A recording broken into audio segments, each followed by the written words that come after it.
दोस्तों आज हम लोग पढ़ने वाले हैं प्रेजेंट परफेक्ट टेंस के बारे में। तो भैया इसके बारे में पूरी जानकारी प्राप्त करेंगे और इसका स्पोकन इंग्लिश में कैसे इस्तेमाल करने वाले दोस्तों ये भी हम लोग समझेंगे।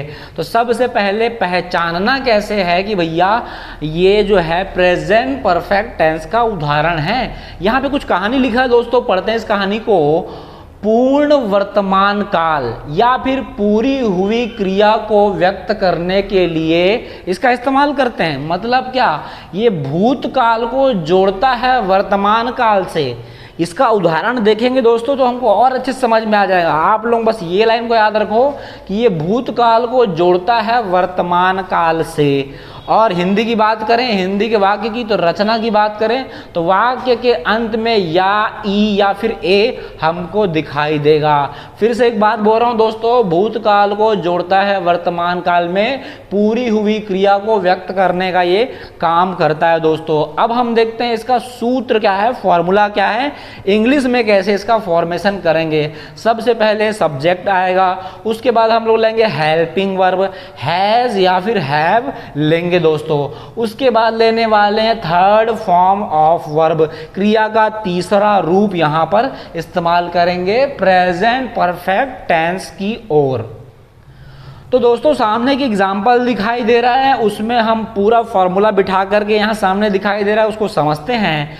आई हैव अंडरस्टूड दिस, मेरे को ये सब चीज समझ में आ चुका है। आई हैव अंडरस्टूड दिस, तो जिसमें हम हिंदी की बात करें तो आई हो गया कर्ता, हैव हो गया सहायक क्रिया और क्रिया का तीसरा रूप हो गया understood. Understand form first form होता है, उसका तीसरा रूप जो होता है अंडरस्टूड हो जाता है दोस्तों।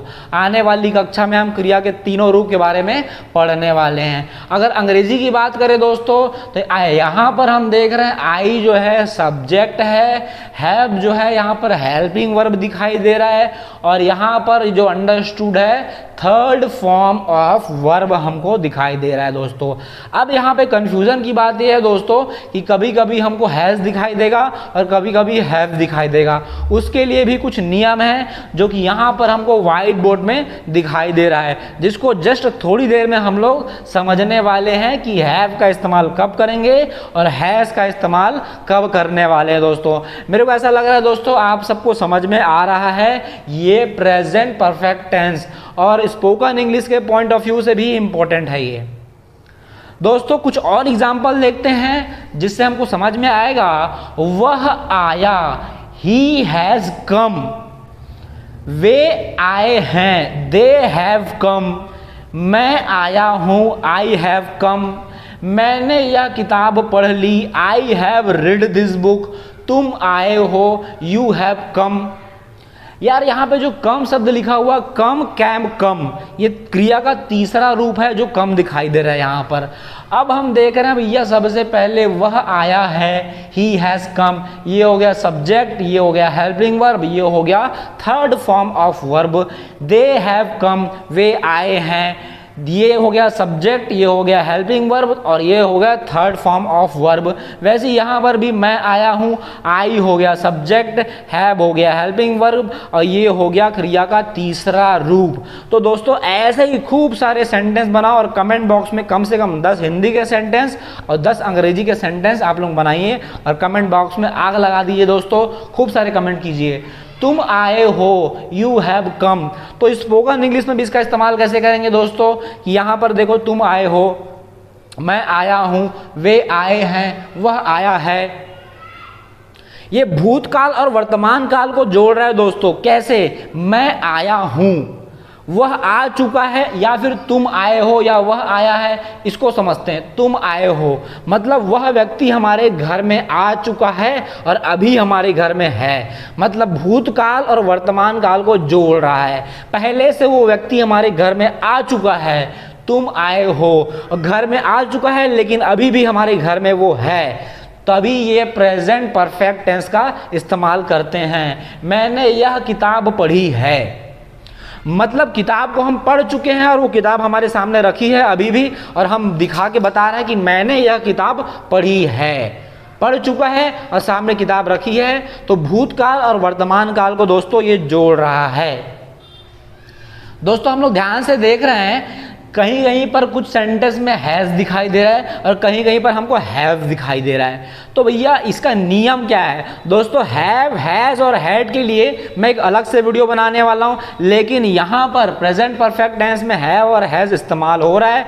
तो भैया इसका नियम तो थोड़ा सा समझ लेते हैं हम लोग। तो चलते हैं व्हाइट बोर्ड की ओर, देखते हैं क्या नियम है। हैव का प्रयोग होने वाला है आई, वी, यू, दे, इतने स्थान पर प्रयोग होने वाला है। कहीं आई दिखाई देगा तो उसके साथ हैव लगाएंगे, जैसे कि यहाँ पर दिख रहा है आई तो लगा दिए हैव।